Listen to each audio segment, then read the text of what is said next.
Good evening, everyone, and welcome. It is great to see everybody here on this beautiful October evening. Oh wait, no, it's still September, but somebody flipped the fall switch and it's wonderful. Welcome to the Hatch Bloomington Final 3 competition presentations tonight. Thank you so much for being here. This is an exciting night for our 3 finalists, an exciting night for the entrepreneurial community in the city of Bloomington, and an exciting night for our community just in general, because this is a really cool thing. And I'm proud of our finalists, I'm proud of all who have participated, and I'm proud of this community for really embracing this as a unique way to build community, a unique way to support the entrepreneurial spirit that we have in this community, and just a unique way to set Bloomington apart, because there's a lot of things that do set Bloomington apart, but people really recognize this, and I really do appreciate that. Before we dive in, as you might imagine, I want to welcome everybody here. I want to welcome everybody watching online. And I want to remind you all, as you might imagine, this just doesn't happen. This has been a large undertaking for the city of Bloomington and, again, the community at large. It couldn't happen without our sponsors. And we have our sponsors on the screen here. I want to thank them for all of their help, all of their support, and all of their generosity in making this Hatch competition a possibility. Bloomington, Minnesota Travel and Tourism, the Minneapolis Regional Chamber of Commerce, Stearns Bank, FHLB Des Moines, and the City of Bloomington Port Authority are all financial sponsors of this program, and as I said, we couldn't do it without them, so thank you so very much to all of them. I want to thank all of our Bloomington staff who have put just a ton of time into this, and not just a ton of time into this, but a ton of time into making this even better. Last year was good. Our inaugural year was good. This year has been just leaps and bounds better. The things that I know that the staff have learned, the lessons that they took in, the ways that they looked back after after the program was over last year and said we should do X, Y, and Z, and they've done them. And I think this has been fantastic. And I would like to give our staff a round of applause for the outstanding work they've done. I want to thank our panel of judges, a dedicated group back here for the third time publicly, and I know you meet also to winnow the group down as we've gone through the competition. You've put in a lot of time, and it's a big ask, especially in the Minnesota summer, and you've been doing this, and we really do appreciate it. Thanks to all of you. I know some of you are back for a second year at this, a second bite at the apple, and it's greatly appreciated. If we can give our judges a round of applause as well, that'd be wonderful. One other recognition that I want to give. So last year when we did this for the first time, and of course you all know we crowned our inaugural winner was Scramblin' Egg.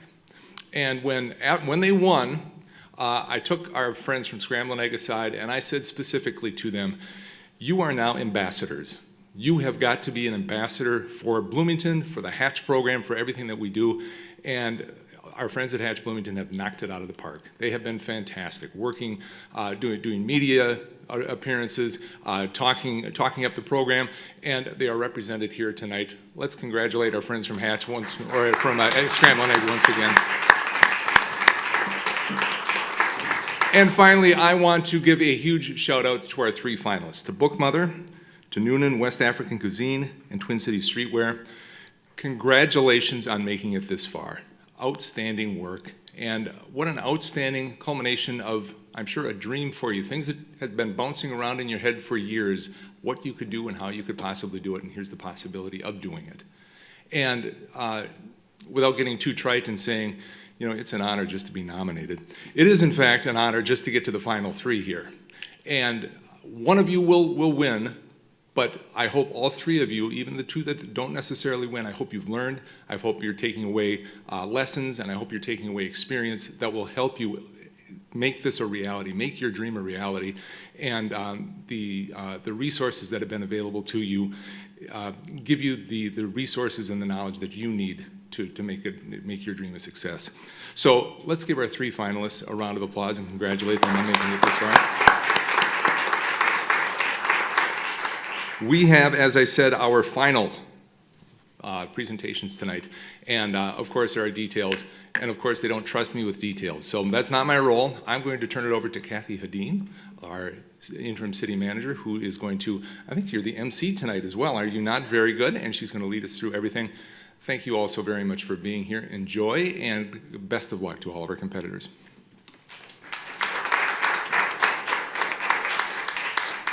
Thank you, Mayor. I'm excited to be here. I joined the City of Bloomington a year ago, and Hatch Bloomington was my introduction to the city. What an amazing experience that is provided for people. What an amazing experience for everyone who is a part of this process. And at the end, an amazing opportunity for a new business or an entrepreneur in our community. And I have eaten a scrambled egg. It's delicious, and so glad you guys are open.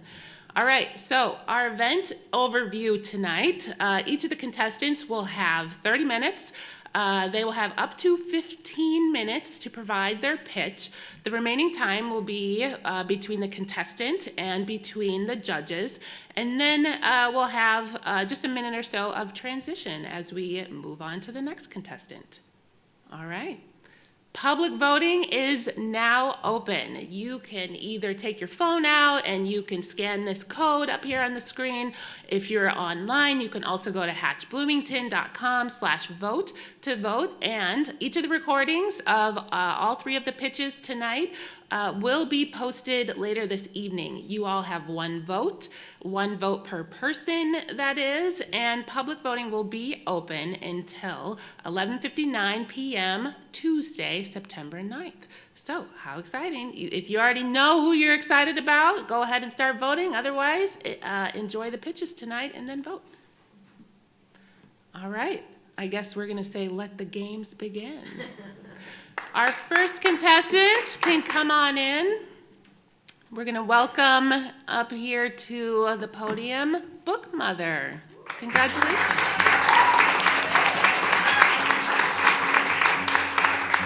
Thank you.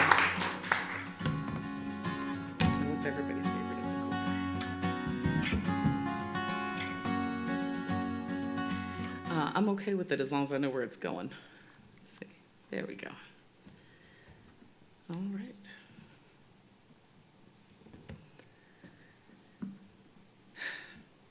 Hello. I'm building a bookstore in Bloomington. It's called Bookmother, and it starts with a belief that grown-ups deserve somewhere built with them in mind, a place to feel at home in their curiosity. We're creating a space where you can move at your own pace, wander the shelves, meet a friend, share an idea, or just catch your breath. Bookmother is a neighborhood space with a big ambition to become a cultural anchor, a creative spark, and a reminder that you belong at the center of the story too. Let me show you how we're building it. My name is Twyla Dang. I've lived in Bloomington for more than 2 decades. This is the city where I raised my kids. It's where I built my first company from the ground up, and it's where I plan to build the next one. 9 years ago, I launched Matriarch Digital Media from my basement. I grew it into a full-service media company. I know how to build, and I know how to turn a vision into something real. And Bookmother is my next vision. Let me show you who it's for and why the time is now. We're building a place that invites you to come in and feel like yourself again. It's a space to find something that speaks to you and take it home.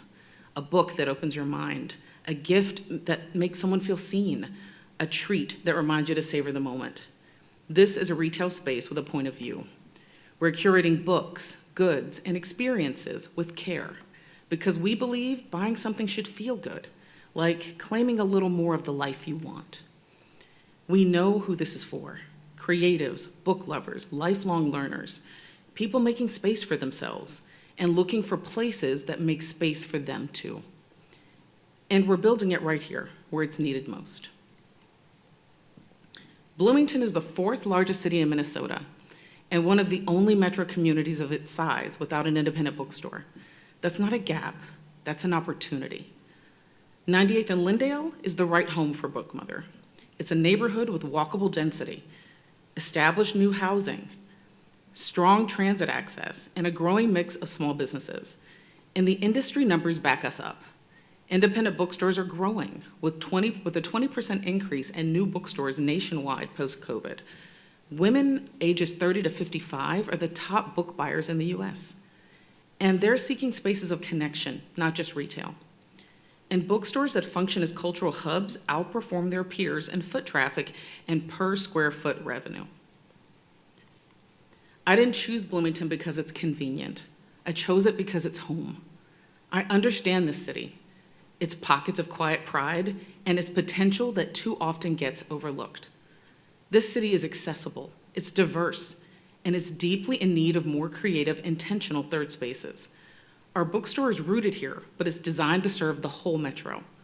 We're minutes from the airport, surrounded by major highways, and people will come to visit Bookmother because we've created a space worth the drive, a space that reflects the values of the people who live here. We're creating something special and inviting the Twin Cities to come discover it. And that kind of space starts with careful design, every corner, every shelf, every detail. Our ideal space is a recently renovated traditional storefront on the east side. There are several strong options within our target area, and we're already starting to build relationships to make it happen. We've designed Bookmother to welcome you and invite you to linger. From the moment you walk in, you will notice that the sight lines from the front to the back of the store are completely open. You can see front to back. You won't find tall or bulky furniture cutting off the space. Instead, we're creating clear zones that make the store feel open and easy to move through. The heart of the store, its center, is designed for deep discovery. This is where you'll browse new titles, stumble upon something unexpected, and follow your curiosity. Every piece of furniture is modular.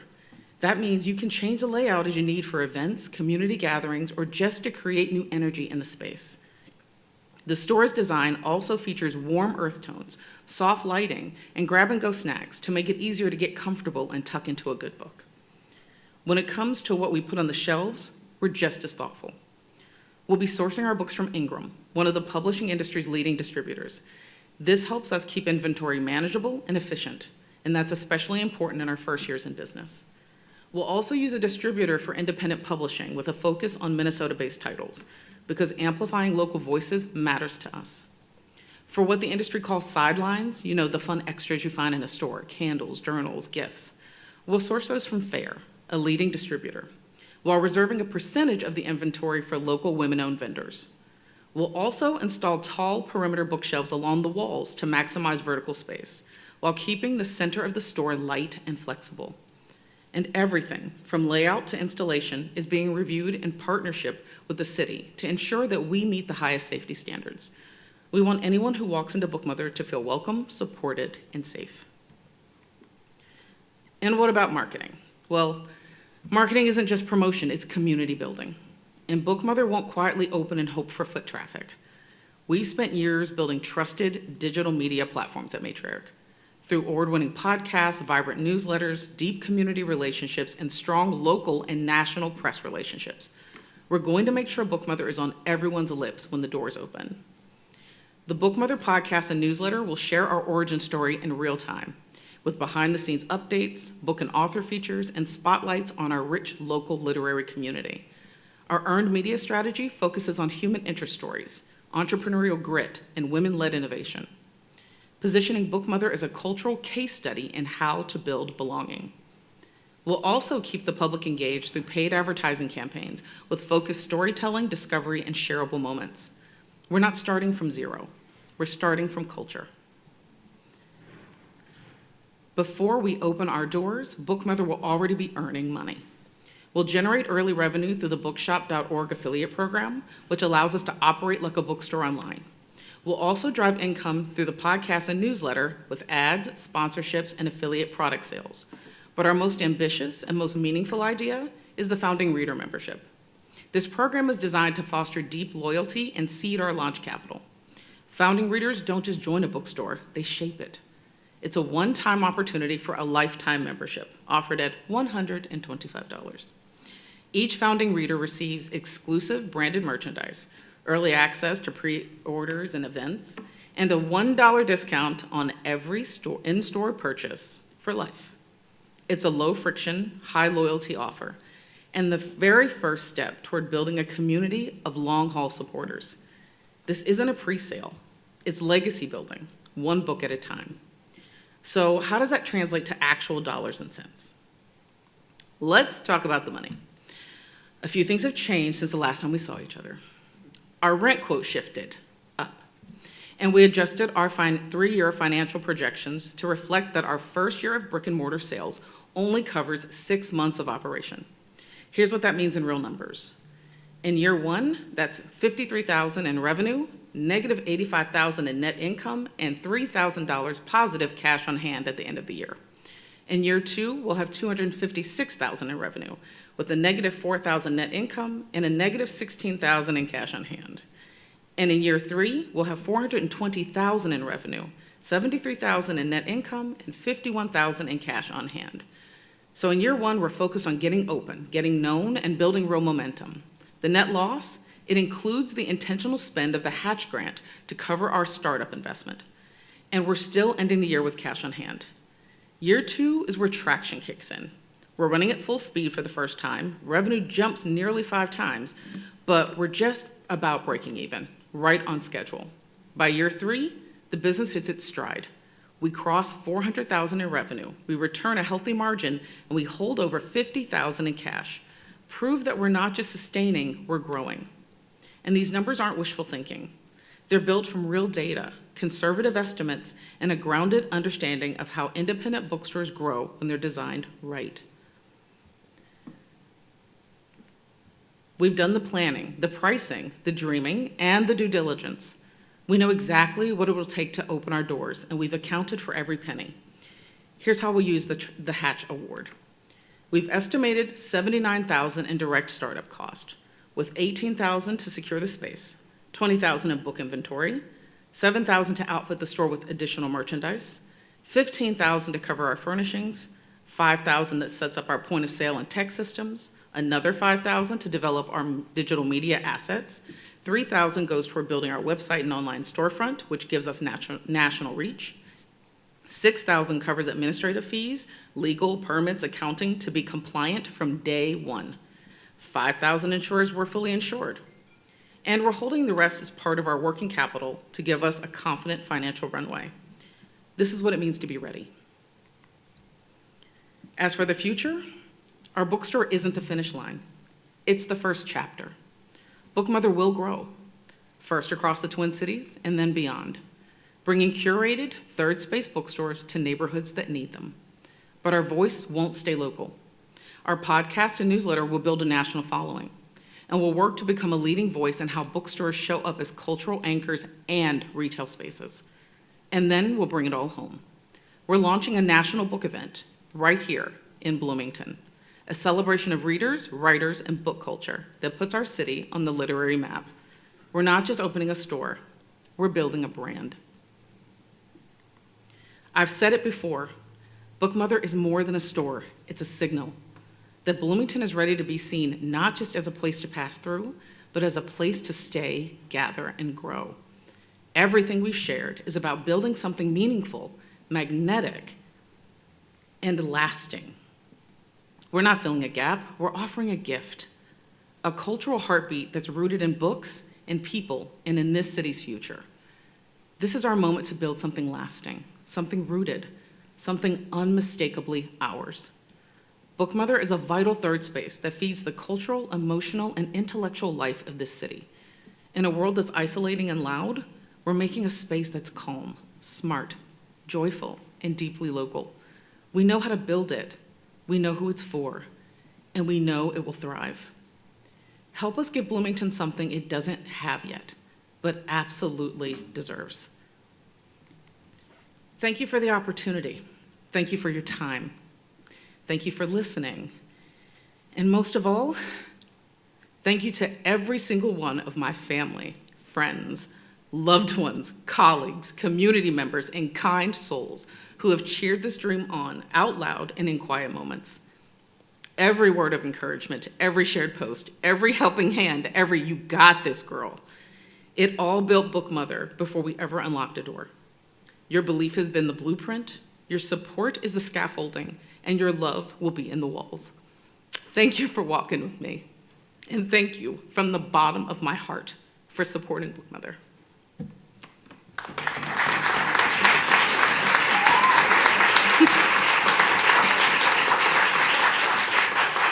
I told you I wouldn't make it to the end without crying. Okay, now we can do the fun part. Y'all know this is not the fun part for me. I like this part.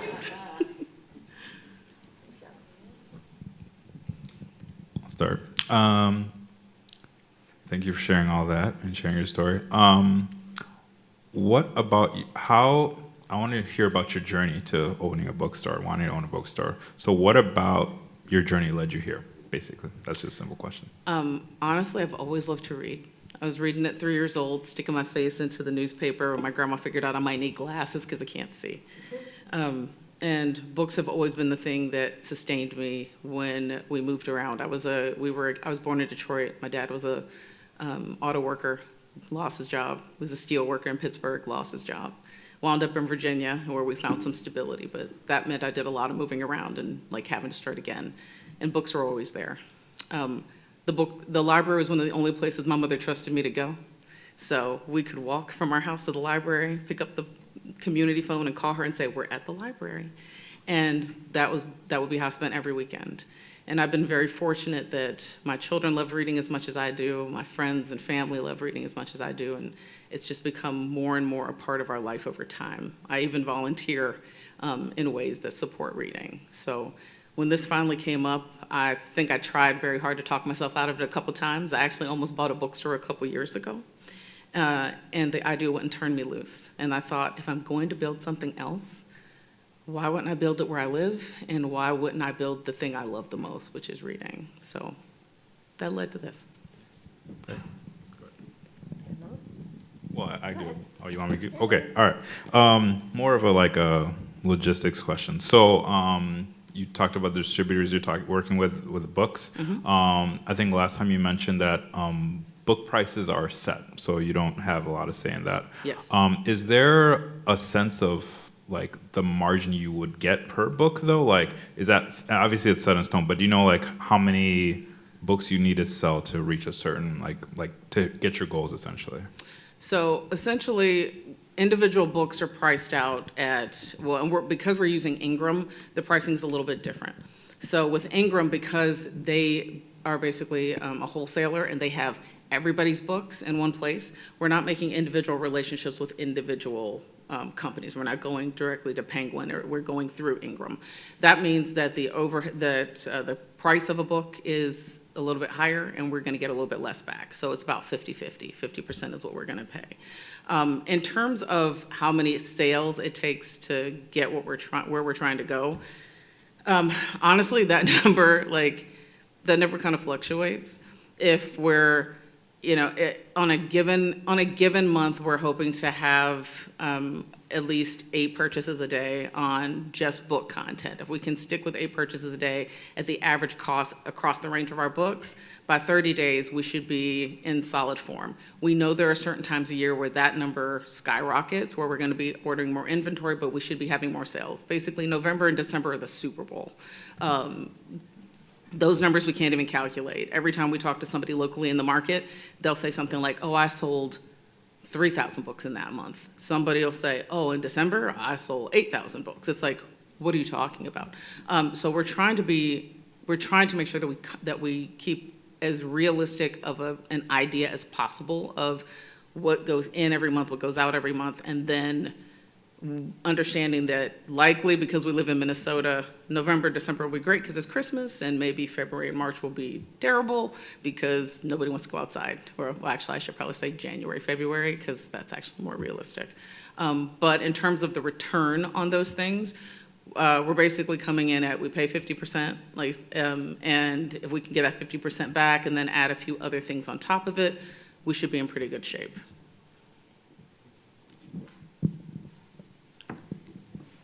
Congratulations on making the top 3. Thank you.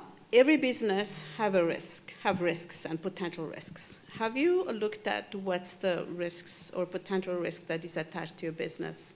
And do you have a plan to minimize them? Yes. The biggest risk is that we're selling a primary product that has a fixed price. So with books being fixed and us not being able to determine how we sell them, or honestly being able to determine, like, we can't put things on sale, things like, that doesn't work. That is, the biggest risk is that we're carrying a very large overhead of inventory that has to be sold at the price that the distributor wants it sold at. The biggest way that we counteract that is to make sure that we have a variety and a diversity of things, one, being sold in the store, and two, the usefulness of the store. That's why we're making a combination of things that can occur in the store, but also wanting to create events outside of the store. That book event is not just a vanity project. That can potentially become a very large revenue stream for us and create a really great long-term revenue stream for us. It basically has the potential to create an entire sort of industry in and of itself, or business within the business. I'm hoping on an everyday basis that the bookstore sells books, that it also sells enough merchandise to help sort of buoy that a bit, that we have the space to have maybe 1 or 2 events per month that helps sort of pad the pocket a little bit. And then we have a combination of holiday sale and what I'm hoping is sort of like a Super Bowl level event for books that help us really, like really outkick our coverage. Honestly, I'll be happy if I'm a great little successful bookstore, but I actually see the ambition that we could be more. And so I'm going to pursue that ambition as hard as I can. If we fail at that, then worst case scenario is I sell books for a really, solid amount of time, and I have a great story about the time I opened a bookstore. But if you know me, you know I don't do anything halfway, so. Thank you. Mm-hmm. Good to have you here. Thank you. I'm curious about how, when you think about the cascading effect of your business for Bloomington as a community, can you define that in a couple of different trajectories, and can you put a number on it if you had to guess one about what you think the residual impact of you being, let's say you're at 98th and Lyndale or somewhere in that neighborhood, what do you think it looks like in 5 years that is this cascading impact to the community? Well, what I hope, because I live not very far from the area that we've chosen, what I hope is that the cascading effect is twofold. I hope that us coming in as a part of newer construction and new businesses being drawn in, because we're seeing new businesses go in every day, and we'll be one of many, hopefully, is that it'll create more flow of people. It'll create people coming intentionally to that annex to shop. They'll spend their Saturdays there. They'll jump over on Sunday afternoons. They'll come over after school. I want to see more people and more, just activity in that area. I think it would be fantastic. We get some, but it would be great to see it be really robust. I think if a store like ours can get consistent revenue, and we would quite literally, of either of the locations that we are looking for, we're the smallest space, we're about 2,400 square feet that we're looking at. If our 2,400 square feet can bring in, somewhere along the lines of $400,000 to $500,000 a year in revenue once we're at full speed, which really does have the potential to do, what is it going to look like when the company occupying the 6,000 square foot space is in there? What's it going to look like when the 3,000 square foot space is at full occupancy? I think all of those things together could easily have, an immediate 1 to 3 year reach that, brings millions of dollars into that area. I can't be, as my mother said, I can't be in other people's pockets, so I don't know what they would be making. But I'm hoping to be able to tell a story about how we made somewhere in the ballpark of, $1 to $3 million within the first 5 years that we've been in operation. And that would tell a real story about how we built, how we invested in community, how we got community to come out, how we basically widen the arm of community so that it's not just 98th and Lyndale. I can't wait until people from the west side tell me, oh, I came all the way over to go to your bookstore today. I can't wait till people outside of the city come in and say, yeah, I stopped by the bookstore. I told somebody to go to the bookstore. Or even better, I can't wait to organically meet people in the street and have them tell me when we're just, talking in general, that there's a great bookstore in Bloomington. Have you heard of it? I'd love to see you. You should go there. So I can very proudly say, oh, no, that's my bookstore. Thank you. But I do think that the potential is real, and I think it could really happen. I'm actually really excited that I'm sort of on the wave of things coming in. I'm absolutely not the first thing coming in going, come join me.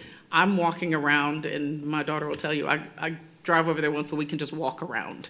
And I'm like, there's a hair salon coming in. They gave the facelift at Cloverleaf is amazing. Even businesses that I've been told, aren't staying and don't have legs have re-upped and found a way and reinvested in themselves, and then they're staying too. I just don't see anything but potential there. Great. As a follow-up then, I'm curious, you've gone through this process with us, you're at the end, which is great. What have you learned during this process, knowing that there are resources available here and everything, that has kind of changed the trajectory of like your plan? If anything, you can say no, you had it nailed it from the get-go, that's cool. But I'm curious, like, what maybe is a takeaway for you from this process? Okay, I will tell you, I feel like of the finalists, I got the cheat because I went through the CEO Start program for 10 weeks prior to this starting. So I had an amazing opportunity to talk with people in the city and people in the county and learn dynamics and have like offline conversations. You can ask anybody from CEO Start. I was the last person out of the building every week because I was always holding people up going, let me ask you this, let me ask you this, let me find out about this. And that was a tremendous help in wrapping my arms around what are we actually trying to do? Like, the first time I sat down with somebody from Hennepin County from Next Stage, and they said, let's do your business plan and let's do your budget. And she was very kind and basically said, let's find out if this is a real idea or if this is just a hobby. And I remember being slightly offended and then going, okay, well, actually, that's right. I need to figure out if this is a real thing. Can I do this? Are these numbers intimidating? Can we, is this manageable, even outside of a contest? I was planning for this before the contest came, and the contest dovetailed, so I gave myself an opportunity to try. I would say that experience is invaluable, and anybody should be a part of it. From the city side, I can't say enough how open and generous the city has been in terms of just sharing information. I am a pest. I have called city planners and said, I have a wild idea, and it's not a real, it's not sustainable. I've called, Barb and the good folks in their office and say, hey, I have questions about this or this or this, and are these things possible? I need to understand how this works because I'm trying to fill out my business plan and I don't know how that applies to me. And they have been nothing but kind and generous and honestly, infinitely patient. Because I don't always learn things like the first time you tell me. I am the person who will call 3 and 4 times and then follow up in the email and go, did I understand that to mean this? And nobody has basically ignored my emails or told me to go away yet. So I feel like the idea has always been the idea.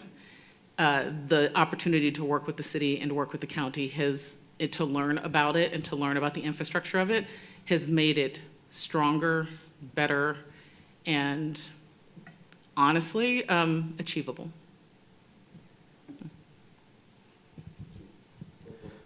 All right, I got 2 related questions regarding the user experience there. What's going to make the space sticky and keep people in there to build that community and read the books? As an example, I didn't notice that there was food or beverage or anything like that, but maybe I missed that. Second, you indicated your target audience was someone 35 to 50. I've found that a lot of those people have kids. So what will there be if a family wants to go there, if a mother wants to take their kids there? How will that happen and occur within the space? Well, you did miss the food and beverage part. We will have grab-and-go snacks. Very much, we didn't want to get into the business of like preparing food. I barely cook in my own house, so cooking in a restaurant's not a good idea. But we do want to have grab-and-go snacks. So we've been working and talking to the city about refrigeration units, what qualifies as grab-and-go snack. And so it's really just meant to be something that's like more light that you can just kind of grab while you're, sitting and while you're enjoying yourself. The zones are going to be really important. So both of the locations that we're looking at right now have the ability for us to put some seating in front of windows. So if you need some windows, some sunlight, We have a layout so that there's going to be like more of a squishy like couch situation where you can sit. There'll be a table with chairs toward the back that allows you to do a little bit more deep work. But again, that modular furniture allows us to do something really great, which is we can shift as we need to shift. If it turns out more people are sitting in the squishy space, we can bring in more of that, kind of reorient some things, and then there's more room. If we have room at both of the windows to be able to put seating, then we can expand to both of the windows. The main goal of that is to make sure that if you do come in, we're going to make sure to design it in a way that makes you sort of walk in and immediately go, oh, this looks fun, or this looks like a great place to be. Now, I am a mom. Mind you, my kids are older now. And everyone is always going to be welcome in the store. But I've been very intentional to tell people that it won't necessarily be a store where there's a kid area. There won't necessarily be a store where there's like sort of a play area. I find that sometimes parents really just want to know that they're welcome in a space. They just don't want to be treated like pariahs. I would never do that. I was a stay-at-home mom in Bloomington, and I have had every level of that experience, whether walking in and having somebody roll their eyes at me or walking in and having people be like, oh, you've got kids. Like, how's that gonna work? They'll always be welcome. I think we've even been thinking about like small ways that when you have a child in the store, if they need a little bit of a diversion or a distraction, everybody knows I'm good for a trinket. I might have something at the desk that kind of rewards you for good behavior, or that helps a mom who looks a little afraid at the edges, like take the edge off in that respect. We're also thinking there's gonna be teenagers around. I have a 17-year-old, so likely her and her friends will be in my store. And we have said over and over again, we want to invite people to rise to the occasion. If you come in and it's a little quieter, you'll know to adjust and be a little quieter. If you come in and it's a little more raucous, you'll know it's okay to be a little bit more raucous. But either way, good community is only built by good community members. And if we set the tone and we're welcoming, we feel like they'll follow us. Awesome. Let me ask one quick question before we finish. Please. At Bookmother Min, is that because somebody else has at Bookmother? Yes, but I am thorough and diligent. The trademark is available. I am currently applying for it. And it just happened that somebody got Bookmother on the socials first. And if I can't get socials everywhere, I don't take them anywhere because I don't like to run that risk. But I currently own 13 trademarks, so I don't play around with my trademarks. I'm going to make sure I get this one too. So no other party has the trademark for Bookmother right now? No, they do not. And the I party- do. I'm in the middle of it. Fair enough. The party that has that's been using the Bookmother domain, Yes. do you know how long they've been using it for? No, they don't have the domain. Okay. So the domain is available. Actually, no, it isn't. I have the domain. I'm sorry. The people who have the socials are folks that we just didn't want to like compete on like places like Instagram. I like to be thorough. If I'm going to own it, I want to own it all the way across the board. So this was the easiest way to make sure we could do that. Thank you. Thank you.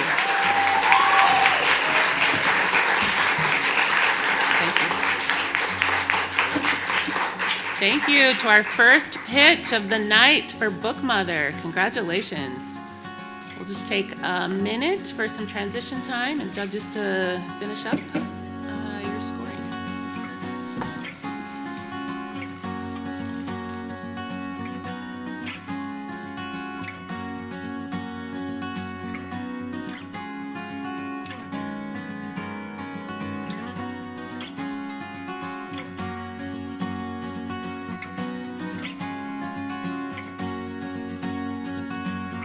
Judges, are we ready for pitch number 2? All right, I want to welcome in our next pitch. If we could move to the next slide. Welcome, Nunaa West African Cuisine, pitch number 2 tonight.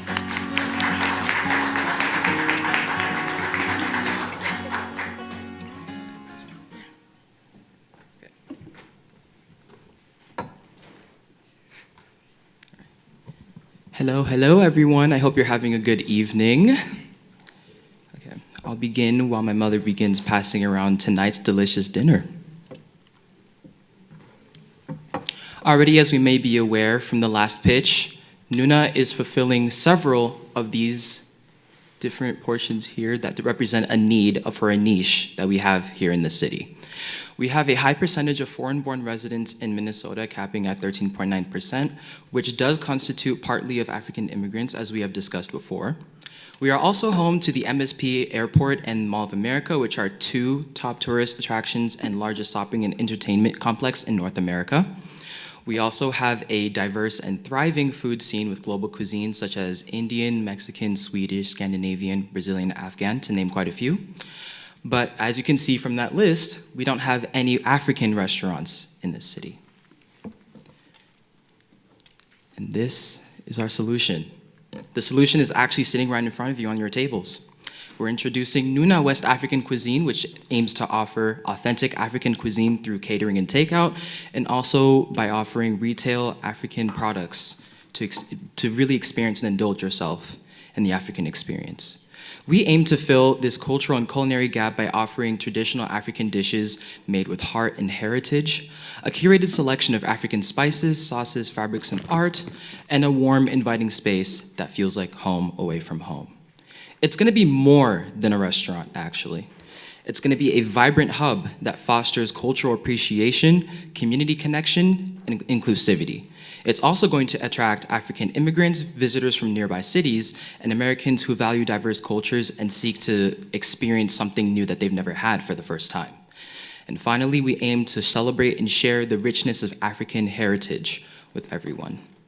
Actually, an important point I'd like to make is that a lot of times when my mom offers to make food for events that she's invited to just by the people in our community and cities beyond, they always make it a point to inform her that it's always a challenge to find food that tastes so authentic and just, it tastes like home. You take one bite, you imagine the life that you used to live before immigrating to this city.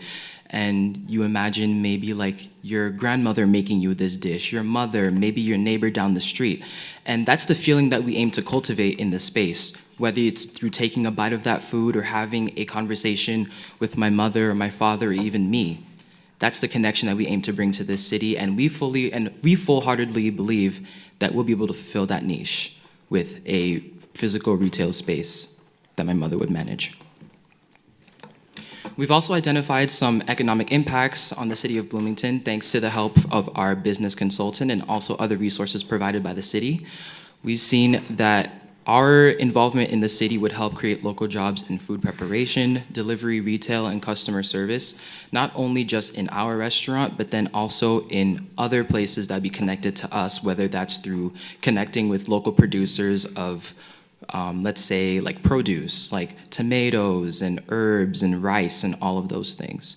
Or even just like delivery services that would help us get our food out to people even outside the city to ensure that they can experience it as well. Like I said before, we'd also be supporting local suppliers by sourcing produce, packaging, and kitchen services from here in the city. We would activate underutilized commercial service space at the Penn Lake Shopping Center, which we discussed last time. It would be a space nearby to the Oriental place. It'd be near there, near Giropolis. A very common space that people will be going to experience maybe lesser represented restaurants, but still nonetheless a place where people can experience culture in more than one way. We would also drive foot traffic to the area in this city. We would be helping to generate tax revenue through food sales and retail transactions. We would also promote cultural tourism by offering a unique dining experience and allowing people to experience West African cuisine for the first time. And then finally, we would be contributing to diversity and inclusion goals through community engagement and representation. Our restaurant would be one that is both minority-owned and women-owned as well too, which would help to demonstrate the different types of ambitious people we have in this city, because they truly all deserve to be represented. So our initial step for this restaurant, if we were to win the funds, would be to focus on takeout, catering, and sales of my mother's signature sauces and spices, because we have identified those are going to be the most popular things that people will be rushing for, particularly for takeout and catering first, because those have been very requested. In our first 2 years, our main focus would be developing our brand and also ensuring both our physical spaces stability and then also our branding stability. We want it to be established and we want people to know that Nunaa exists. As previously stated, our location would be in the Penn Lake Shopping Center, surrounded by popular restaurants such as Kotu, Penn Lake Roast Beef, and Giropolis, which are already places that many people frequent, not even just people that I know, but it's regularly talked about. You search up on Google, you'll see these places show up. And then finally, our goal is to serve convenient, flavorful options to nearby residents, the local workforce, the city of Bloomington, and visitors alike. As you can see, these steps that we kind of touched on before, we want to focus on serving authentic African food, fill in a clear market gap as we do not yet have any authentic African restaurants with foods made from scratch. We want to build a loyal community and host cultural events to help facilitate further cultural dissemination, not just through food, but through conversation and debate. And then we also want to focus on the usage of social media because we have seen how powerful that can be. One video can go viral and suddenly your product is everywhere. Everyone's talking about you, they know you exist, and they want more. And then we also want to diversify revenue, like said before, by offering catering, retail through the spices and authentic African textiles and arts, and then also offering cultural experiences otherwise. And then we want to stay authentic and adaptable by honoring my mother's roots from where she came from, as she used to work in a restaurant with her grandmother. She started working at the age of 10, learned all the recipes, all the tricks and tips. She's taken them with her here, and she's never stopped since. And now on to the finances. All right, so with the help, as stated before, with our business consultant, we have said we want to keep our numbers a bit more conservative because we understand that opening a restaurant is definitely not cheap, and if you don't know what you're doing and your books are wrong, you can tank even before the first year ends. So with our kitchen build-out and equipment, we have identified that's going to be around $75,000. Leasehold improvements such as exterior improvements, painting, retiling, just different equipment and decorations, all those things, $50,000. Initial inventory of high quality ingredients, administrative tools that we would need, Wi-Fi, all of those things, $40,000. And then marketing, licensing, and branding, and then also including things like insurance and having an accountant and all of those things, $25,000. And then our total estimated startup cost, $250,000. And then how we plan to finance this project. If we were to win the Hatch Bloomington Prize, we would put the $100,000 towards launching this project. We would have that $100,000, and then my mother would also have $20,000 set aside to help finance this project, and then also pursue grants from nonprofits, and then also utilize an SBA 7A loan to help finance this. And then the different ways that we plan to generate revenue. Our main focus would be on takeout orders and catering services. We would have different options for people with different taste buds, different dietary needs, all of those things. Maybe people want to experience new flavors for the first time, want to try different combinations. We'd have all those things. We'd have desserts, traditional drinks, and tea. Catering would have a bit less because we want to make sure that the catering options we have would be the most popular items from the restaurant to be able to easily source the ingredients and send them out once they're fully prepared and cooked and sent out, and offer those to people in whatever events or catering need that they have. And then finally, we would have our retail product sales, which we anticipate would be our smallest category, which would have signature spices, sauce blends, marinades, African fabrics, which would be authentically imported from West Africa, actually created by people living there by hand, and then also including unique African art as well. Looking at our budget here, this is what we have developed thanks to our business consultant, shout out. Our revenue, we have anticipated between $280,000 to $320,000. But then you'd also have our COGS, like our food and packaging, $90,000, operating expenses being $130,000. Rent would be around $36,000. Utilities and insurance, labor, marketing and production, administration. We have all these costs listed down here. And then we'd also have to make sure that we're able to repay that loan that we'd be given by the SBA with a 7A rate of about 10% to 11.5. And then we anticipate that this first year, if we were to launch, we would break even or be in a deficit of about $10,000 because of initial startup and initial operating costs. And then our total projected revenue for year one would be about $300,000. The main focus, as I've said before, would be takeout sales and catering services.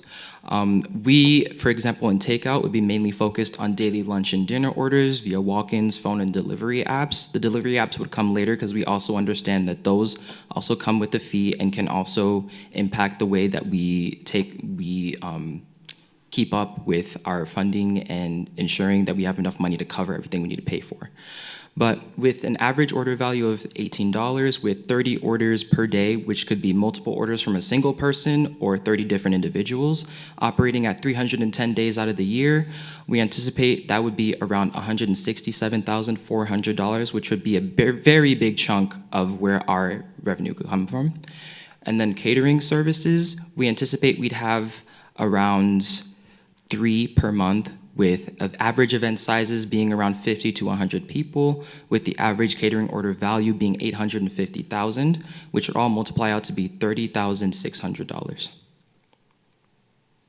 And then finally, our smallest category, retail, would be my mother's sauces and spices. We would also be selling our African arts and crafts. As you can see at the bottom right there, with our annual revenue estimate, we would be at around $32,400 for those items. And then for African arts and crafts, we anticipate around $51,000 for those. Well, that's in addition to the African spices and everything, but with retail in particular, it would be $18,900. And then looking at our financial outlook for the next 5 years, we assume that revenue would grow at 20 to 25% per year based on brand awareness, catering growth, and product sales. Operating expenses increasing by around 10% yearly, and loan repayment continues for around 10 years. So with these assumptions, you can see here in the first year, we anticipate to either break in or be at a deficit of around $10,000. But then each year you can see that there's an increase, there's a steady increase. Our net profit would be increasing at a steady rate, we anticipate, based on our earlier assumptions, and then also the assumption that our marketing would be moving at the pace that we wanted to, at which case right now we believe it's moving pretty well, and with further investment, we believe we can take it even further. And then our timeline. In October, we would continue to obtain funding through competitions and applying for an SBA loan, in addition to other local grants that we'd be able to source from nonprofits and other places willing to support businesses, whether it's for loans specific to women-owned restaurants or just like businesses in general, or supporting minorities. And then in January, we would sign off on a lease. February would be build out and construction. April to May would be installation of our marketing, installation and final cleanup. I'd like to emphasize that marketing would be a very aggressive push counter to what we're doing now, because right now we're taking more of an organic approach, talking to people around us, advertising at, for example, like the mosque, word of mouth at the mall, even just those that we already know and are familiar with in our community, helping to spread the word wherever they go. And then all the way up until June 2026, which would be our grand opening. For everyone watching, whether you're here or at home, follow us on Instagram at Nunaa Cuisine. Vote for us. We really appreciate your support. And then also hello to all the Badgers from Wisconsin-Madison watching. I see you guys, and I hope you see me too. Thank you, everyone. My mother's contact details are right there.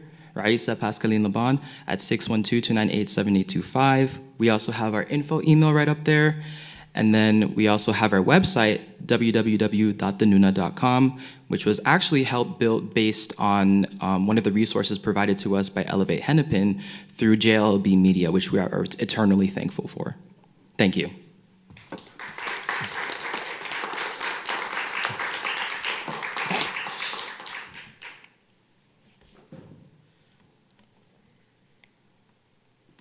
Glad you're here. Thank you for being with us. Yeah. So when I think about your kind of longer term plan, you had a growth trajectory there. I'm curious what that means in terms of the capacity that you have to produce food.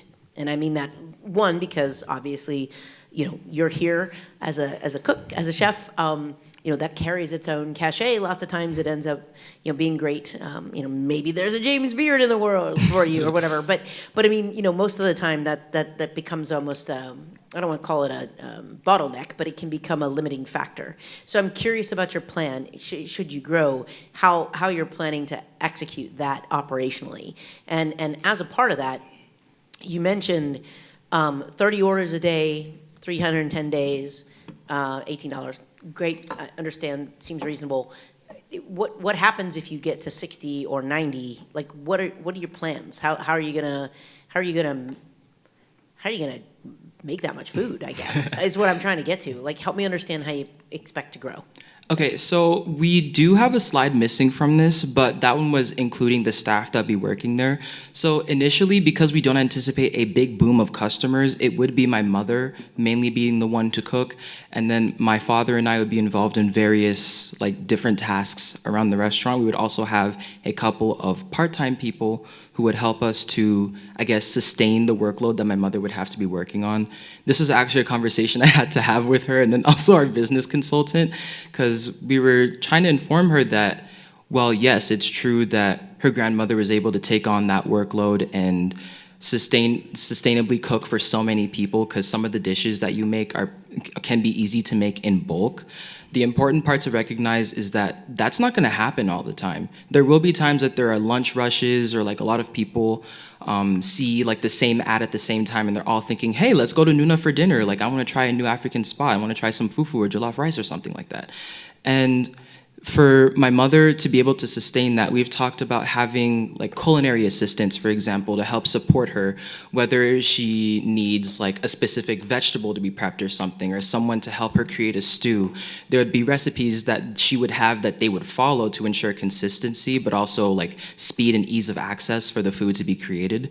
And then we would also have, let's say, some foods that are ready-made, if that makes sense, to take the workload off of her. So that way, if they're already prepared in advance for the day, my mother can easily serve those things out. Because in West African food, there are some dishes where they're pretty easy to make in bulk, but there are other dishes where it might even take a couple days and you need to put an order in advance because, for example, something might need to ferment, or you need time for something to boil and cook over and all of those things. I mean, you can ask her. I mean, it takes a while, but in the end, it's all worth it. Great. Quick follow-up question for you then. Mm-hmm. When you think about, you have obviously selected an area of the city where you'd like to look at, what is your thought for what your presence there will do to the larger Bloomington area? If you think about what is there now, if you had a vision for what would be there because of your presence in the next 5 years, what would maybe that look like for you all? That's actually a pretty good question. Okay, so actually, no, that is a pretty good question because now I have a good answer brewing in my head. Okay, so to paint the picture, my mom has been living here for about 2 decades now, and throughout the time that my family has been here, we've built a pretty large and sustained community, both in Bloomington and for people outside of this city and even outside of the state. A lot of the time, my mother is invited to, so my mother's in 2 groups based in this city and then also in this state, but there are people who live even outside, even as far as Brooklyn Park, St. Louis Park. 3 or in 3? Never mind, she's in 3. But the point that I'm trying to make is she's in these 3 big communities, and within these communities, there are tons of people who are willing to make long commutes to make it to events where we're celebrating our culture, celebrating our religion, all of these different things that make us who we are. And with a physical space, we're hoping that we can kind of use the restaurant, not just the restaurant, but maybe nearby spaces, because nearby there's outward grasslands, we can go to a park. There's all of these different things. We hope to attract our community, and not even just our community, but people who are seeking to be adventurous, not just with their taste buds, but also with their open minds, to experience more African culture, not just through the food alone, but through, like I said before, conversing and even debating things with people in our community. Because I find it kind of important to bring up that African culture in general and just the people in general have been misrepresented. And we hope that part of what's coming with this restaurant is that we aim to fix that. Because there have been times where I've seen and like heard things that other people have said about us, which quite frankly aren't true. And I've had to debate with these people. And I hope that with the launch of this physical space, part of the reasoning behind that is so that we can bring people in and build a wider community in Bloomington, and not just in Bloomington, bring people in from all over, from maybe even like outside of the state. Like for example, I believe one of my mother's friends, how long does she drive to come here for your events?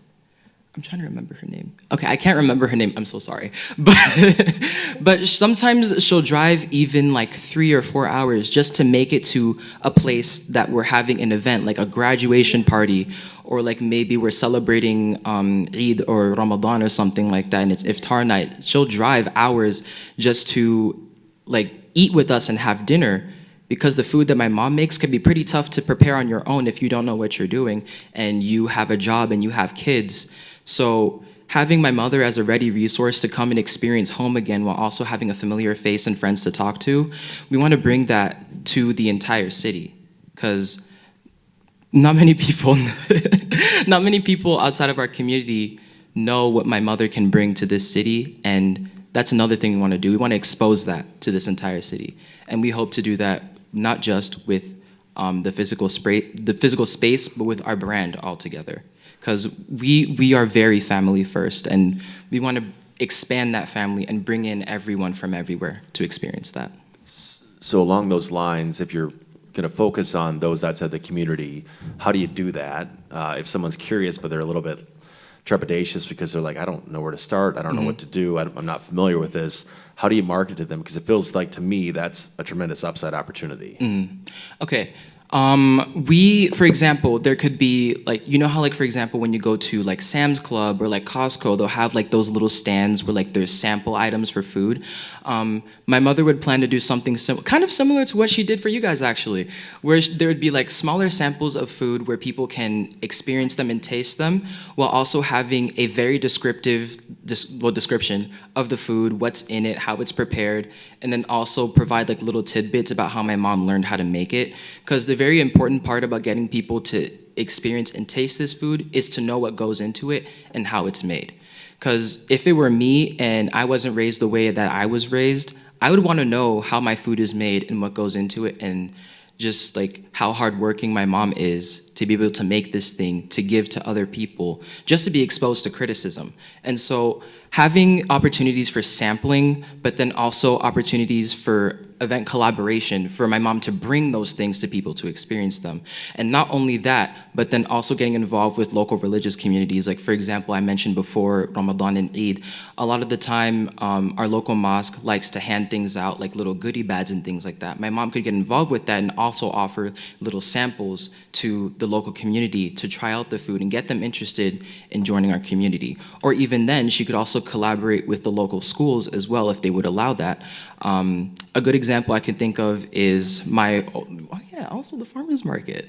I mean, the farmers market's also a good spot for us to get in and get involved with the community, because we would be sourcing our ingredients from them, and in a way, we'd also be giving back, not just in monetary form, but also in cultural form as well. There's many different routes we can take this, but we've identified that doing it in person, face to face, has a much higher chance of impact than seeing it through your screen. And we think that's really important. Quick question for you on the location. Okay. So if I understand correctly, your initial location, you would be doing delivery, catering, takeout, but not in restaurant seating, if you will, or service. Is the initial location, are you thinking, is that the same location that after a year or 2 years you would begin doing that type of in restaurant service? Or would you move to a different location? Okay, so for our current plan, which I'm realizing now that we didn't mention before, we've also been looking at like commercial kitchens and things like that, because for bigger orders that my mom needs space to be able to prepare these foods in, she would have to use those spaces. So I guess like part of the answer to that question would be utilizing those outside spaces in addition to the restaurant that my mom has, where she'd be able to prepare some of the smaller orders and like catering orders and prepare the food there. As for delivery, that wouldn't be, like, it's included within our plan, but it wouldn't be an initial thing that we would have to do, because there are many factors going into delivery, such as like rates for the drivers, like vehicle maintenance, insurance, having like the proper like safety precautions for ensuring the food is safe as well. So we anticipate that within, like, I would say the first year to 2 years, we would stay in the same location, but if our plan keeps trending in the way that we projected it to, or we do even better, we would even look at doing some sort of expansion or even moving locations to ensure that my mom can do everything in-house, but then also have additional space for creating those bigger orders in there, and then also having the proper space and like agreements and licenses and everything to also have like DoorDash and like Uber Eats and other forms of delivery to offer to the city and even beyond.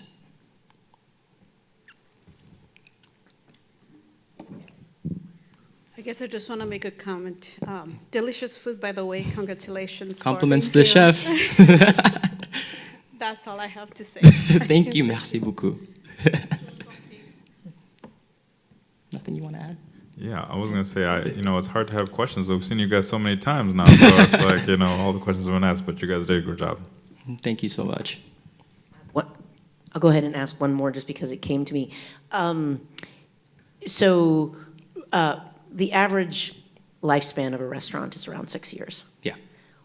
Why do you think that would be different? So in other words, if we're making a $100,000 investment, we would want you to stick around long enough to get that return, right? That's just general business. Right.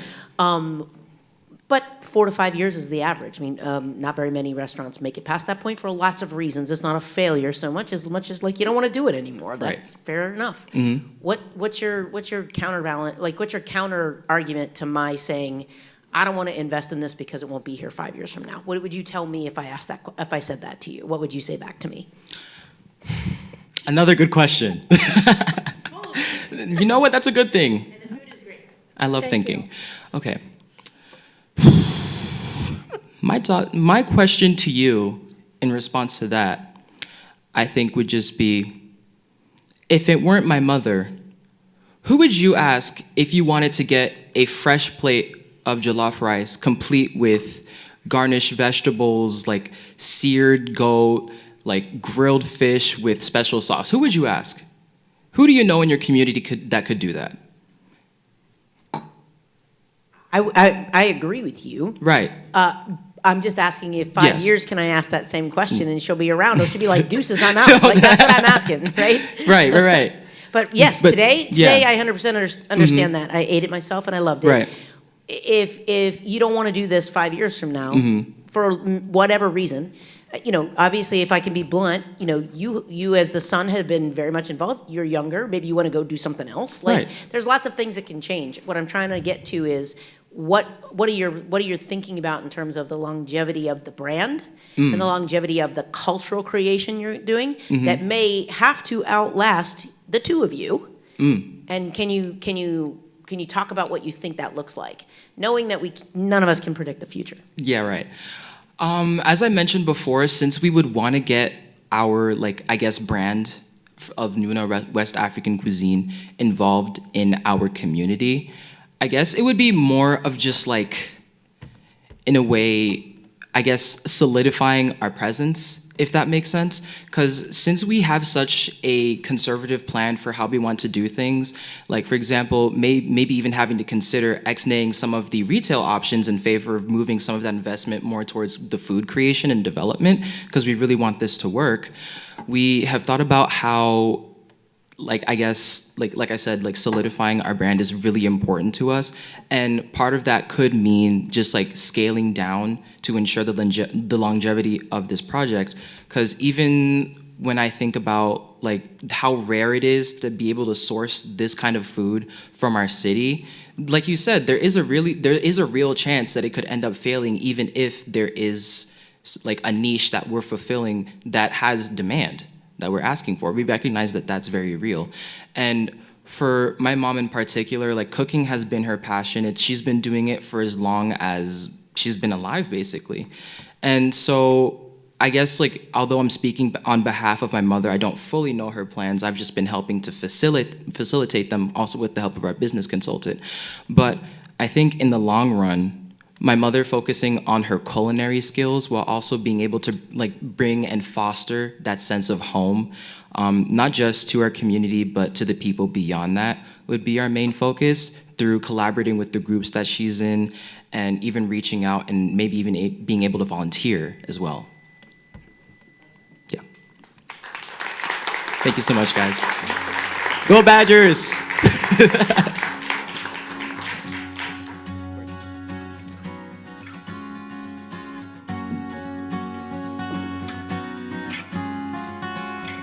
All right, one more time, congratulations and thank you to Nunaa. Woo. We will take a few minutes for a break and for judges to finish up their scoring.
All right, we're going to welcome our third contestant this evening for the pitch about Twin City Streetwear. Congratulations.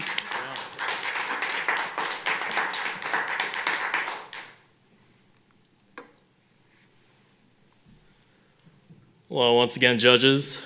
For those of you who don't know me, my name is Bookmother. I'm the CEO and founder of Twin City Streetwear, a sneaker and streetwear supplying business that we specialize in all exclusive fashion items that are unavailable in stores or for its retail price.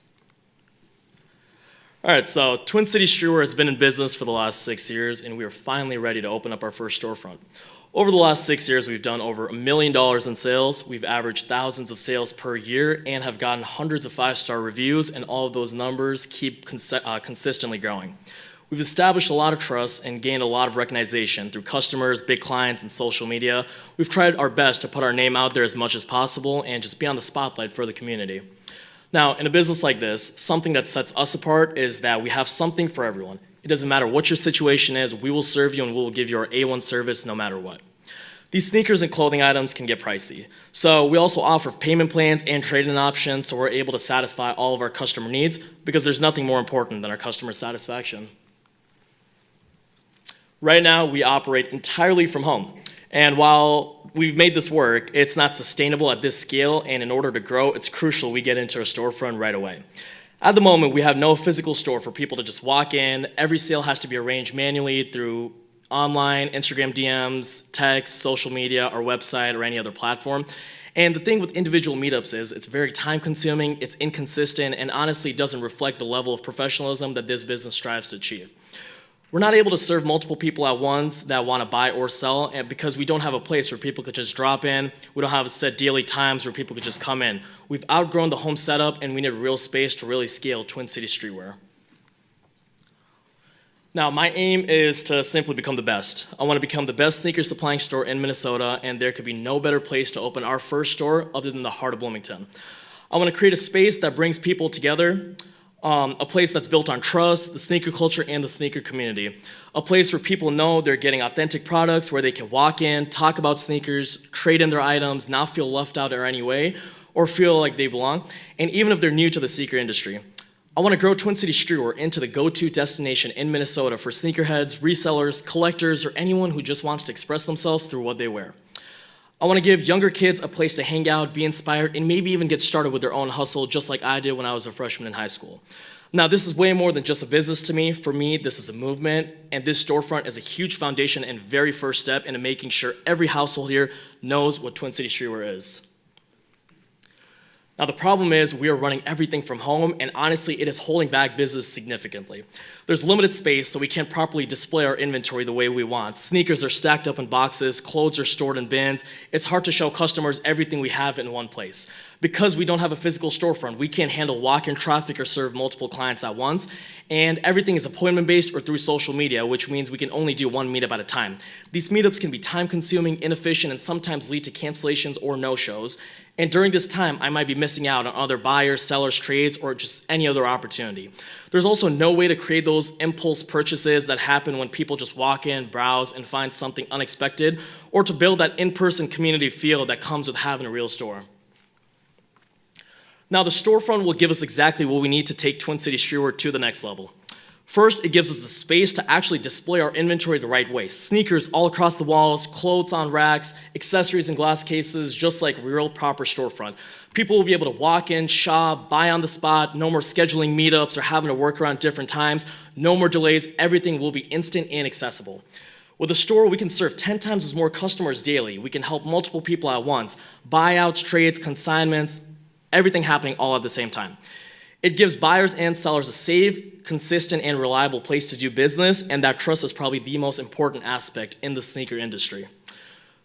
We can also be a lot more organized, everything from sales to inventory to event planning. It just gets a lot more smoother having a physical location, and most importantly, it puts our brand on the map. It shows that people know we're serious and we actually have a home. With all that combined, we could significantly increase sales, grow faster, and give back to the community that supported us from day one.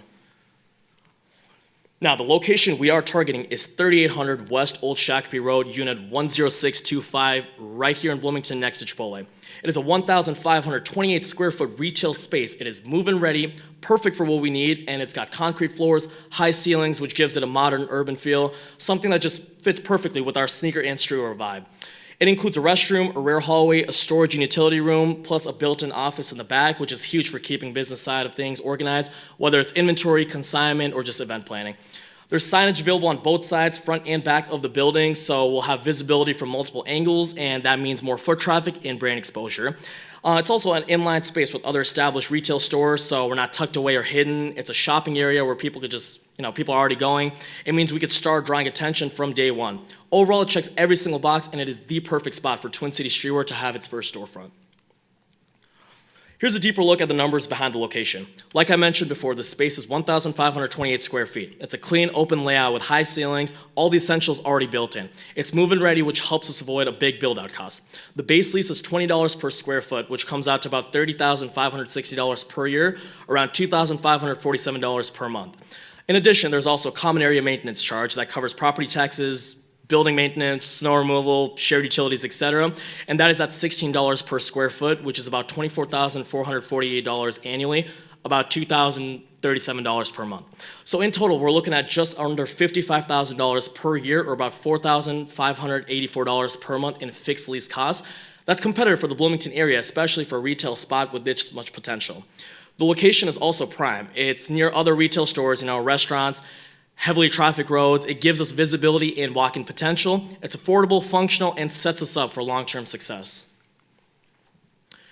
Although I am in love with the first location, we've also taken a look at several other locations as well, and we've been able to dig deep and find out all necessary details about each location to have several backups in case our desired location doesn't work out for any given reason.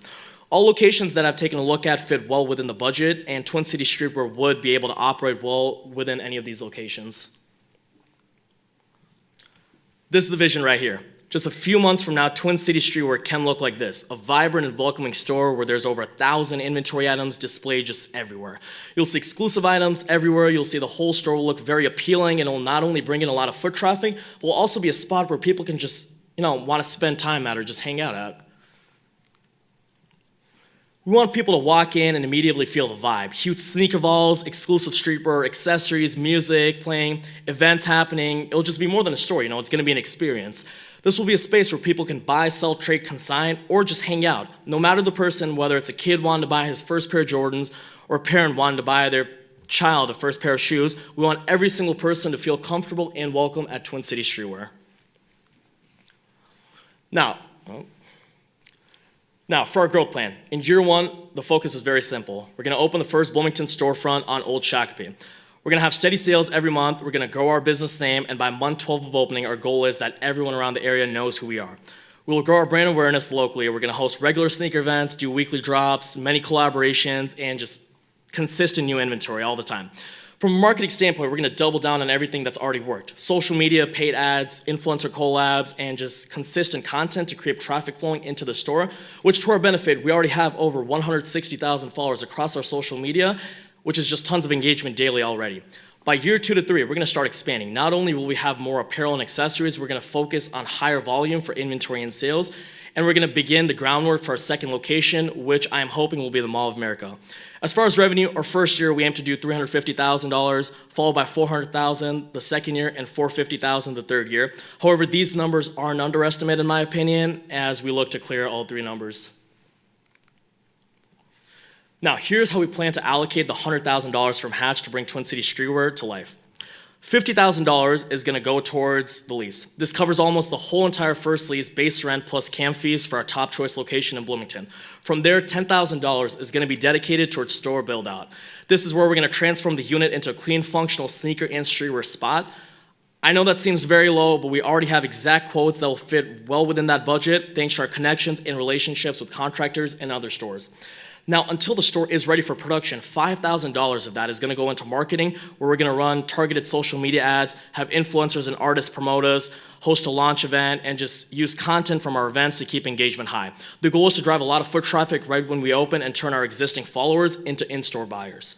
Lastly, $35,000 is going to be reserved for employee payroll. This gives us 12 plus months of flexibility to bring on 1 to 2 part-time employees to help us with sale operations, events, day-to-day store tasks, etc. The best part is, apart from the money from Hatch, we don't need anything to get our store up and running. We already have the inventory, trust, and loyal following. We just need the space, and this funding puts everything together. Thanks to Hatch, pretty much all of our first year expenses will be fully covered, and we can get the store up and running instantly. Now, I would like to apologize because the full cost analysis chart on the left side didn't load onto the screen, but for the monthly expenses and cost analysis, we're looking at roughly $6,800 to $8,300 a month. That includes our lease, cam charges, payroll, point of sale system, utilities, insurance, etc. Like I mentioned earlier, no funding will have to be allocated towards inventory. Now, why does Bloomington need us? Bloomington doesn't have a real sneaker culture yet, and that's exactly why we need to be the first. A storefront in Bloomington gives us the chance to capture walk-ins, impulsive buyers, people grabbing lunch at Chipotle right next door, or just passing through. That doesn't happen with online sales or a home-based meetup. Now, a lot of our clients are going to be driving from other cities to come see us, so it would be a great factor to be right here in Bloomington, as other businesses in Bloomington will also benefit off of this. Now, as for the timeline, if we win Hatch, we will start production right that very second. First, we're going to meet with the whole Hatch team, all the resources to go over the lease, make sure everything looks good prior to signing. I've already checked out the spot. I've done as much due diligence as possible, so once everything is approved by the city and the team, we could sign the lease by late September and officially lock in the location we choose. In October, we're going to be doing our light build-out, things like paint, shelves, fixtures, signage, setting up the point-of-sale system. Nothing over the top. It's going to be very simple and easy. During this time, we're gonna heavily market our new location, and then finally in November, it's gonna be our grand opening right in the time for holiday season, which is the busiest time of the year in retail. It gives us the perfect chance to generate early traction and holiday revenue. Now, we're not starting from scratch. We're more than ready to take this step and just kick off with it. We've been running this business for the past 6 years, and it's already proven to work. We've grown our sales year after year, built a loyal customer base, and established real presence in the sneaker community. We've already been in contact with all leasing agents, toured multiple properties, and fully understood what it takes to secure and operate the right retail spot. We even have employees lined up, ready to start the moment we get that green light, which means we could fully be operational right away. With hundreds of 5-star reviews and a loyal, engaged customer base, our brand is positioned to grow. And most importantly, I'm young, I'm hungry, and I promise that I am all in. I'm willing to put in the time, effort, and grind day and night to make sure that this store succeeds, because it's not just a business to me. It's my passion, it's my purpose, and most importantly, it is my everything. Now, before wrapping up, I want to dedicate a slide just to show you the proof, because one thing for me to talk about passionate and prepared I am, but it means a lot more when it comes from the people we've served. These are just few of the many reviews we've received over the years. This is the type of reputation we strive for here, and every good review pushes Twin City Streetwear to work 10 times as harder to serve our community, and that's the same reputation we're gonna be going after in our storefront, because a strong business starts with strong relationships, and we've already laid that foundation. Twin City Streetwear isn't just my business. It is the biggest and most important part of my life, and something that I have and will continue to dedicate my 100% towards all day, every single day. We are beyond confident that Twin City Streetwear is ready for its first storefront, and we have over 6 years of numbers and data to show that this business model will work. The hatch funding is all we need to fully kick off running and be in production within just months. Since the day I started this business, it's been my one major goal to open up our first Twin City Streetwear storefront, and thanks to all of you guys here and online, we are so close. Most of all, I'm incredibly thankful for the strong support system from friends, family, my community, and honestly, all of you guys here from Hatch as well as the city of Bloomington. Your support means the world to me, and it gives me the confidence to push even further. I want to bring this vision to life, and if you believe what we're building and you could see yourself coming to shop and hang out at Twin City Streetwear, then it would mean the world to me to get your vote. Thank you very much.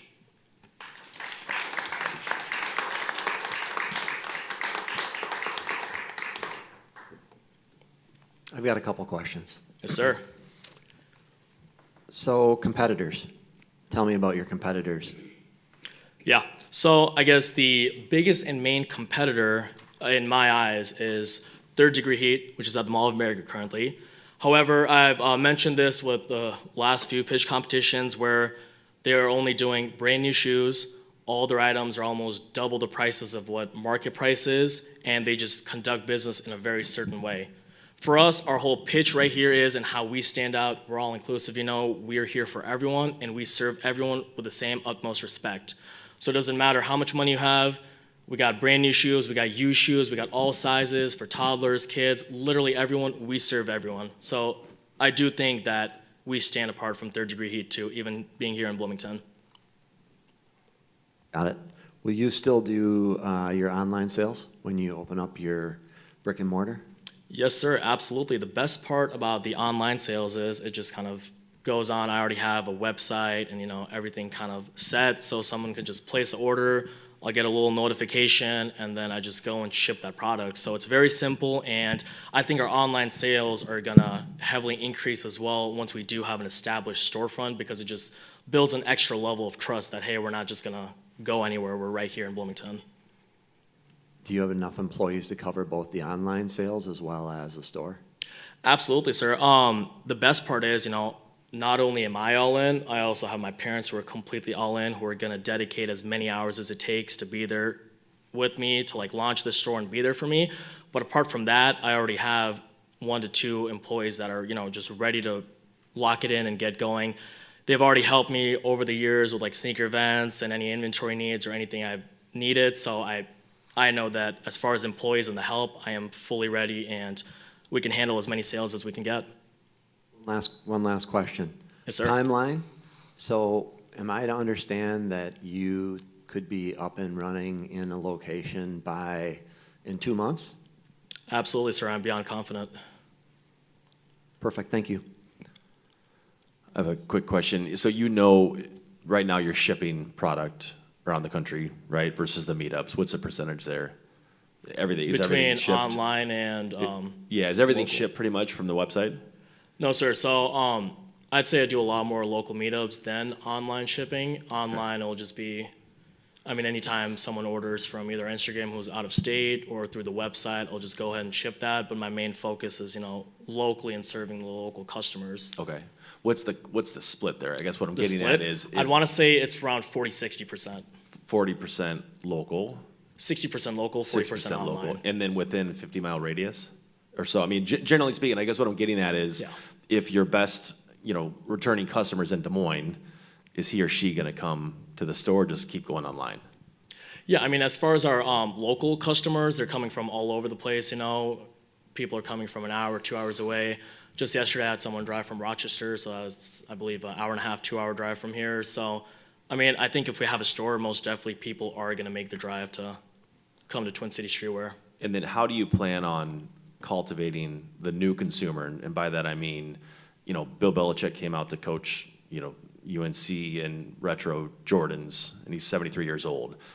That's a good sign for you, right? But how do you get outside the tent, if you will? I'm sorry, could you repeat that question? How do you attract a new consumer? Oh, yeah. Especially as your current consumers might age out, first of all, or somebody like me, it's like intrigued by it all, like, oh, those are cool. And I remember in the 80s when I had Jordans, Yeah. but it's a little different now. How do you entice a new consumer to broaden out your consumer base?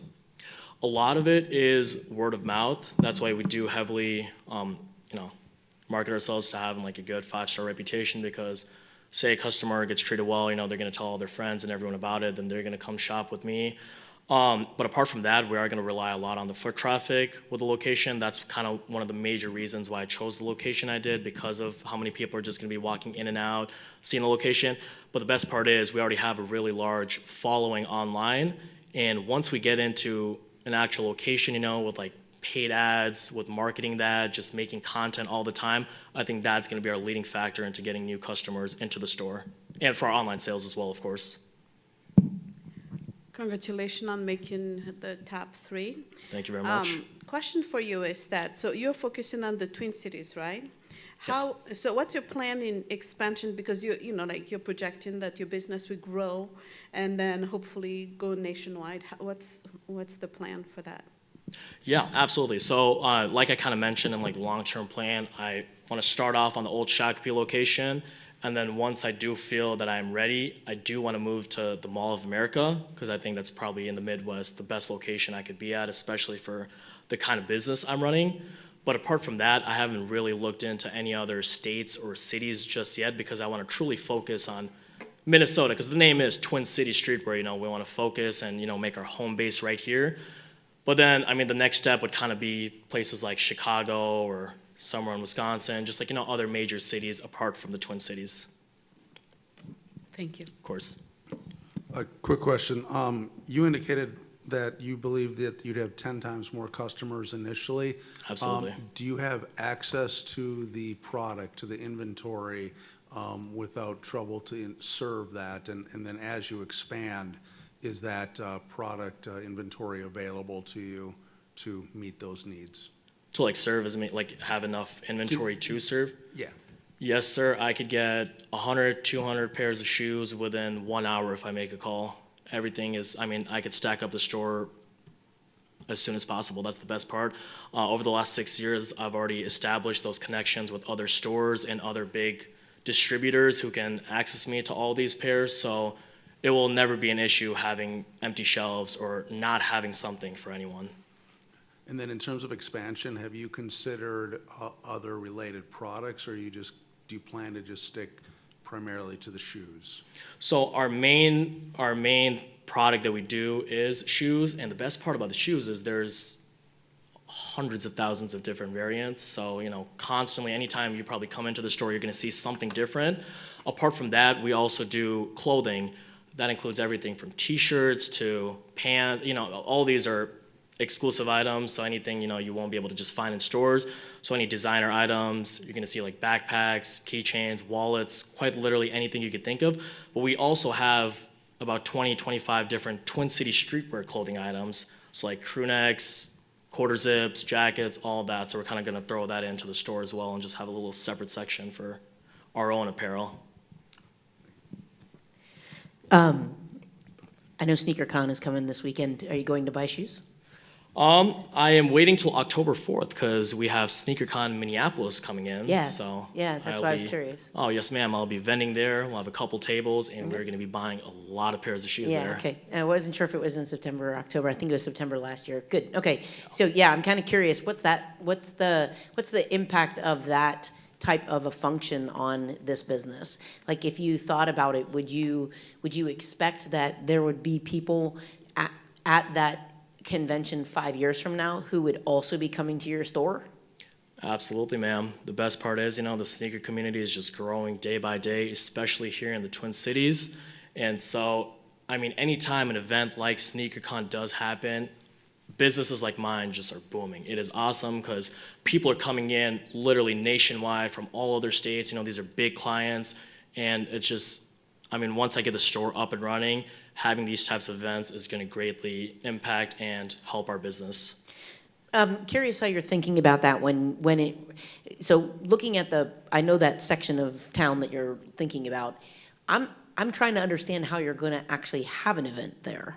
And not to get too specific, but with the advent of, and I'll shout out to the women's sports teams around here. It's not always about Jordan. I want to get some Asias in here, or we can get some, Paige Becker shoes or something going on. Yeah. But my point being that those people live here. They're doing successful work. They're here. They've got, reasons to come to your store and do events. How would you host them in a facility that size? And that it's okay that you don't have a plan for that right now, but I'm curious, because I'm always going to be interested in how the community, your store bleeds over and supports the community around it a little bit more larger. So can you envision for me what that might look like, even in a spot that's that small and kind of crowded amongst the other things in that little area? Not a whole lot of parking, for example, other things like that. So this is how we've done it in the past, and I've already seen this play out in other strip malls as well. I've gotten the approval for this and cleared that if I were to have an event, it can be outside the store as well, and that's going to bring in a lot of foot traffic too into our store. So it's usually in parking lots or outside where people can just have their table set up. It's like other small businesses. They can bring 10 pairs of themselves, or they could come with their little cart and buy however many shoes they want. So that's kind of how it's going to go, because the location itself, it's only going to be 1,500 square feet, which is absolutely perfect for just Twin City Streetwear. But in terms of big events and everything, it's going to be kind of outside and more outdoors than it will be inside. Okay, gotcha. That's cool. All right. Last question I have, and I'll turn it over to somebody else. You said you had your inventory covered, and you kind of alluded to it with Councilmember Nelson's point. What's the way by which you, knowing that you have the money that you have, how do you what is your reinvestment process? How much money of the profit that you make goes back into shoes on a proactive basis for the purposes of inventory? As of right now, the last 6 years, every single penny has been reinvested right back into the business. So any profit I get goes right back into getting more inventory or promoting our business in some way, whether it's buying, Twin City Streetwear crew necks or promoting our business online. But we haven't really I don't pay myself from the business as of right now. So everything's I'm hoping it stays that way too. I want to just reinvest in everything until the business can really grow to the full potential.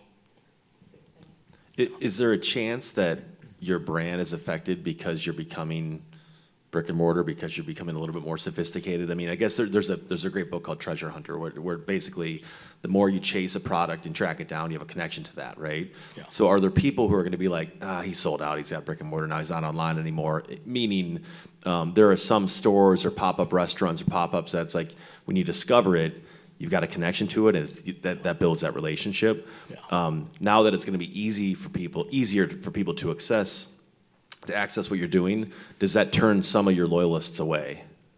I don't think so. I think it's going to do the opposite from that, because at the end of the day, I'm still the same person. I'm still going to treat my clients the same way, so it doesn't matter if I have 100 stores all across America or just, I'm working in my basement.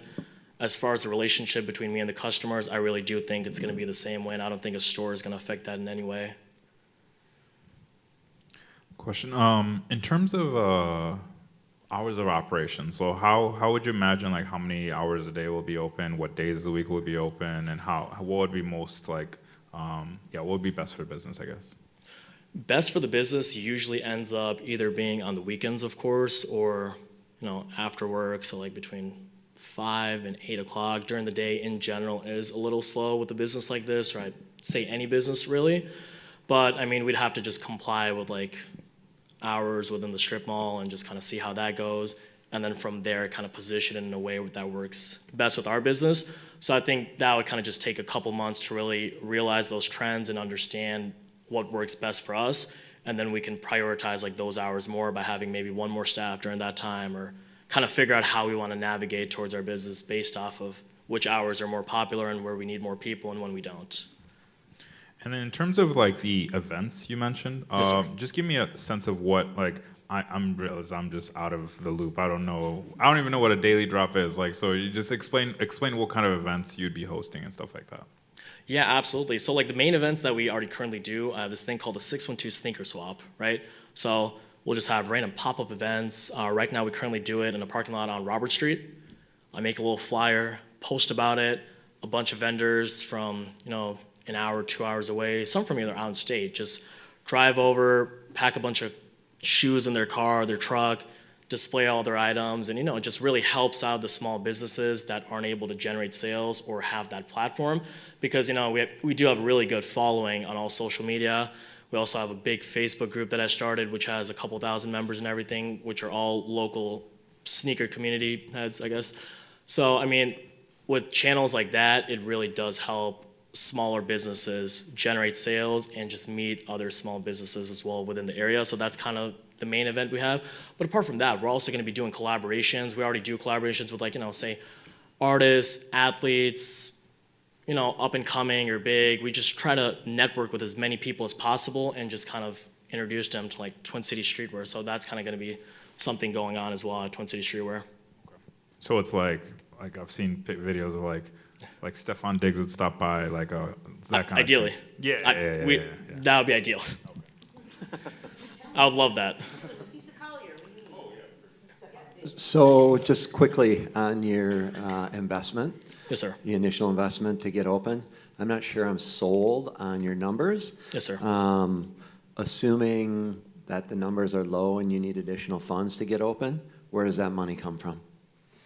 So we do have a certain amount of funds saved up as well that is technically for just reinvesting into the business. So hypothetically, if you were to win Hatch and get that 100,000 and we do fall short, that is not a problem at all. We were able to cover whatever the amount may be.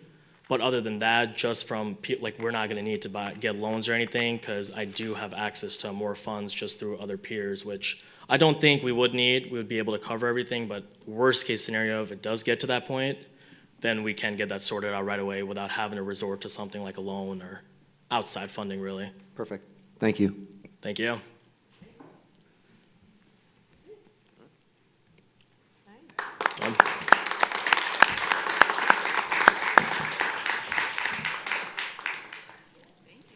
Thank you. One more time for Twin City Streetwear. Congratulations. Nicely done. Oh, we did it at the same time. There we go. Wow, those were 3 amazing pitches this evening for Hatch Bloomington. It's just a lot of gratitude for everyone who has prepared throughout this whole contest. It's a lot of work to stand up here and to provide a business plan and to bring those ideas to life and put them on screen and to present really good ideas and do it well and professionally done. So congratulations to every contestant and congratulations to our top 3. So public voting is open. You can scan the code here or you can go online. Public voting portal is open and will remain open until 11:59 Tuesday, September 9th.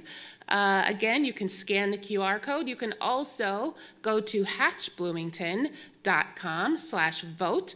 Again, recordings will be available for everyone to watch again. 1 vote per person, and the winner will be announced next week. We will be having a celebration on September 29th. That's a Monday. The celebration is at 5:30, so we hope everyone can come and help celebrate the winner that evening. Again, thank you to Bookmother, to Nunaa, and to Twin City Streetwear. Thank you to our judging panel. Thanks to our production team and to all of our community development and City of Bloomington staff. This has been an amazing process and super excited to see who wins. Congratulations.